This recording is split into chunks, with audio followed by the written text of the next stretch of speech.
They united to fight the Beàrrta and eventually joined the Witch Queen as her primary military force against the people of Faulest.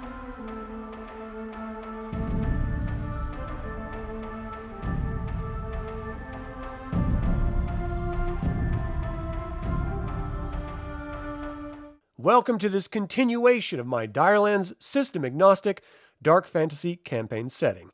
My name is Adam, and in this episode I will be discussing the history of the Gaullix in DireLands. If you appreciate the development of this campaign setting, or the features of other games on this channel, I'd like to invite you to consider becoming a patron on Patreon. You can even purchase tabletop role-playing games using my affiliate link in the description below. One could say the Gaullix are a result of the men from the West, or Beàrrta, colonizing and migrating east and north, throwing the First Nations people off their land, enslaving them, or outright murdering them. It is believed that many cultures were completely wiped out in the expansionism of the Beàrrta. While the southern cultures suffered at their hands, the northern cultures banded together in 1623 AM, or after men arrived from the west. They faced off against the Beàrrta on battlefields all across what is now Bressis and Locastin, but in the end, the military might of the Beàrrta overcame the First Nations people even in this unified front, and in their defeat, the makings of the Gaullix were born. Now, modern scholars of the Xi'an order would tell you that the Gaullix are nothing more than monsters who threaten the safety and security of Bressis. But the origins of the Gaullix are anything but offensive. After the devastation at Closser Fields outside of Grex and the Grooks Range, the First Nations people knew they needed to understand the art of war if they ever wanted to defeat the Beàrrta. They looked to the monastic Order of the Fist, a female-only convent which worshipped the gods through military training, and enlisted many of the Sisters of the Fist to act as instructors on the finer points of war. But what they didn't expect was the quarter-century rotation of the moon Doce to unleash a horde of cosmic aberrations as it made its closest approach to their planet, Caird and opened the magical moon bridge the locals called Slay. High up in the now glacier-covered Yiz's Range, these cosmic monstrosities assaulted Faulest in the War of Dominance in 1593 AM. This war took the better part of a decade to squelch, decimating entire communities, but what it did do was force the northern First Nations people to hone in their military structure and tactics. At the end of the war, the Gaullix were officially formed. This military order was led by the brutal Oichde, a half-orc general of the Confresh region.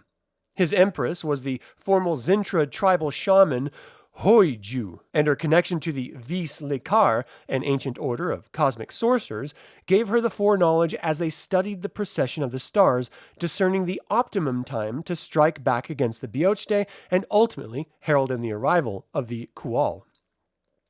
While the Beàrrta were forming Bressis as a formal nation, and the disparate tribes of the now Calia nation formed their Beàrrta, the Gaullix honed their skills and built machines of war never seen in Caird. It was the calm before the storm, for as the Gaullix watched the skies and waited for the arrival of the Quall, they continued building, training, and planning their revenge against Bressis. As the years passed, new leaders came to take control, and they would wage war against Bressis and even Calia, expanding their border. Then the climate began to shift. In under 100 years, starting in 902 AM, the glacial north spread south to Faulest, driving mass migration as the freezing temperatures spread south, forcing those who worked the land to abandon their fields and the fauna to follow. The massive glaciers completely disrupted life on Faulest, and with it, the coming of the Quall. The destabilization of Faulest due to the new Ice Age drove regional conflicts all over Faulest, and the Gaullix's military might decimated all in their wake. The borders of Bressis and Calia were constantly under assault, and Locastin's territory expanded south at a rapid rate. Then the stars aligned, and the Witch Queen revealed herself. She quickly took power, eliminating the Empress Kuskoihe, and drove all male sorcerers underground, outlawing their use of cosmic magic on penalty of death. This decimated the Eviliv3, leaving them a shadow of their former might, and she sent the Gaullix south on a warpath with power never before witnessed on Caerdvonig. It took nearly 100 years, but the Witch Queen with her Gaullix seized control of the three nations, outlawed all magic that wasn't directly under her control, and subdued all demi-races who were not part of the Gaullix, first as slaves, then, when they had too many of them, they exterminated the rest, forcing them to flee Faulest or go underground for safety. This was an era of darkness that lasted over 500 years. It wouldn't be until the Frozen Epic, beginning in 1FA, or Frozen Age, that the Triumvirate was able to unify rebel cells and strike back against the Gaullix and Witch Queen, ultimately destroying her.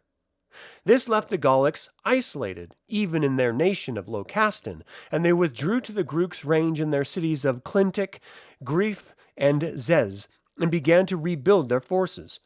For the remnant Vislikar believed the Qual would return again, this time coming out of the wildlands.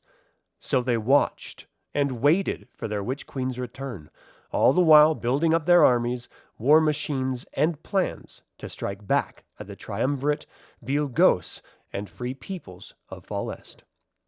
The Gaullix, now under the rule of General Zhen, has spy networks all throughout the three nations. He knows that the Witch Queen, while believed to be defeated, is in fact still here in spirit. She will rise again and lead them all to victory.